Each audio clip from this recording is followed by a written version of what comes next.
Every week we challenge a top chef to create a special version of Britain's best-loved dishes. Today it's the ultimate fish and chips challenge. Chef Stuart Gillies has already shown us how he likes to cook this British classic, and now it's Tom's chance to win over the diners with his own recipe. Tom? Well, I'm only cheating a little bit, but I think you'll appreciate why I'm playing dirty. Earlier this year, I was one of the judges of the Fish and Chip Shop of the Year competition, and I found what I think is perfection. So rather than muck around and come up with my own recipe, I've convinced David Henley here of Henley's in Wivenhoe in Colchester to give me a helping hand and reveal their secret recipe. Where do we start? Tom, you always have to start with a good batter mix. Fantastic. OK, so what's the first thing we need in the batter? Bit of a trade secret here, Tom. Yep. Is some good malt vinegar. So with the vinegar here, now this is the secret ingredient. This is something that, I don't know, Stuart probably knows. What does this do, the vinegar adding to it? It actually adds a bit of colour. Yeah. It gives it a bit of colour, but also a bit of sharpness and gives it a crispiness as well. Fantastic. So, OK, so should we get on to making the batter? So what do you do? Whisk it all together? Whisk it all together. Lovely. It should be the consistency of a good double cream. OK, and that's looking... You don't want it too thick. So it's just think that's looking good. Now, is there anything I can do now? Do you need me to get fish or Yes, or... I'll tell you, if we chill that one down in the fridge... So this needs about 20 minutes chilling? About 20 minutes to chill. Fantastic. OK. So while that's happening, you're going to move on to the chips. Yes. Now, chips, very, very important. With the chips, yep. What potato do you use? We use only it's a Fenland Morris Piper. Yep. I think Morris Pipers, you know, they make the best chip. OK. They, you know, they've got the right amount of starch and sugar levels. And you just cut... And let's have a look at this. I love watching the experts sort of thing. I don't know about an expert, Tom. Okay, I'll do my best today. A good chip, really, you want it to be about 3 inches long. Try and keep them uniform in size. And you want a nice, fat British chip. None of this French fries rubbish. Exactly. This is British food. You really want them about ½ an inch in thickness. Fantastic. What would happen when you've done those potatoes? What do you do next to get the chips? Well, What's the next stage? Next, I'll actually prep the fish, Tom. Yep. OK, lovely. What do we've got so here? Here's the batter here. Now, do we need to get the chips in? No, not quite. No, not they're quite all fine? OK. What we need to do, first of all, is I've got some lovely Scottish haddock here. Bring that out. Oh, wow. Now, that's from a good, sustainably bought haddock? Always, yeah. You're very good on your I'll take that. Check with your fishmonger where the fish has come from. Because there can be problems with...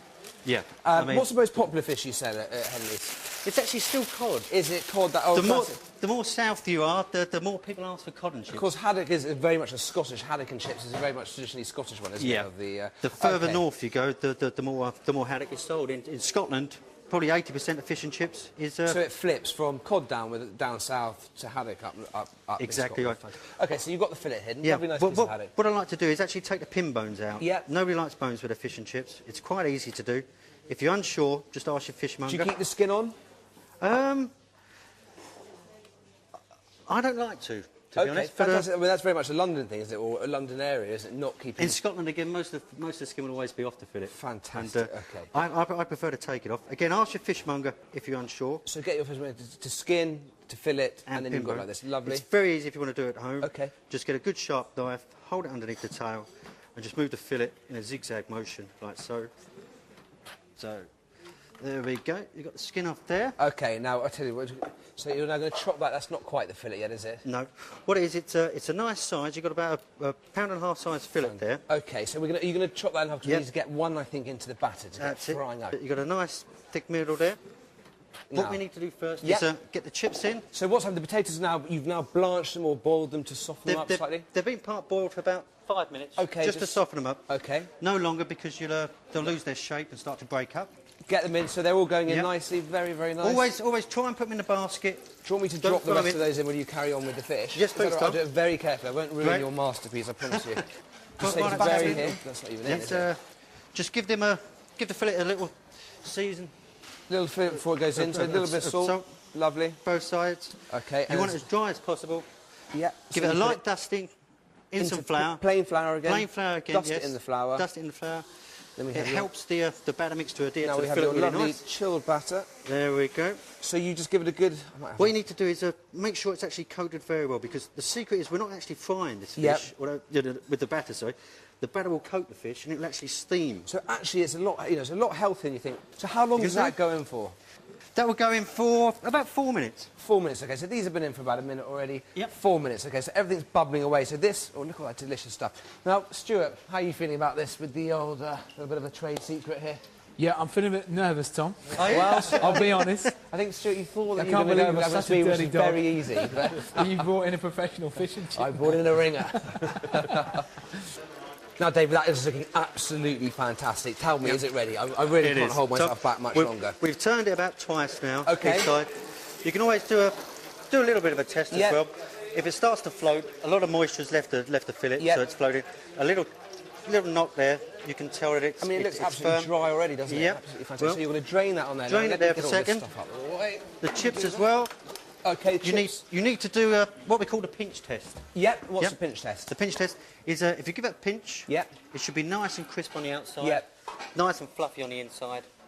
Perfect British chip. Pinching. Absolutely fantastic. Yep. OK, let's get this plate on here. And let's plate that up. Got So the fish is drained. fish golden, crispy, beautiful, steamed inside there. Yep. Give the chips a good shake to remove any oil.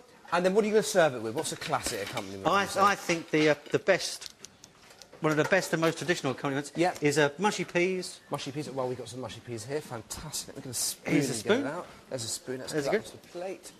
And With that. Bang. a wedge of lemon. Wedge of lemon.